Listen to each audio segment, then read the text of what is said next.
So let's check the charger while we're at it, because there's no point of buying new batteries if your charger's not working. If someone's trying to charge these batteries up and they're real bad, this charger could burn up.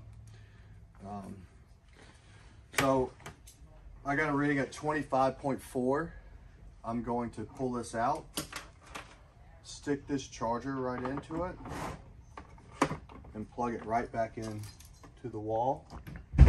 Remember that number, 25.4, or you can check it from underneath here, but there's no screws. Or you can just pull this up and put your multimeter right on one of these batteries and see if the rating is going up. So we had 25.4. If I unhook this, plug these back in, this should have gone up. Say what, 25.4, we're at 25.7. So that means the charger's working usually, or I don't see why it wouldn't be working.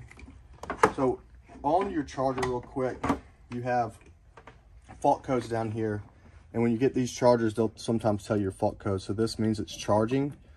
This light, see how it's flickering? So right now it's in a hover, so it's maintained the batteries, or it's about to flip over to solid green. That means it's fully charged. And then this one's saying that the charger's plugged in. If you had the charger unplugged, you would have this power light up here. So when you get a new set of batteries, if you can, put it on the charger, let it charge overnight. You should be good to go, and then charge it each day if you use the unit. If you're not using the unit, put it on the charger once a month. Store it in a room temperature environment.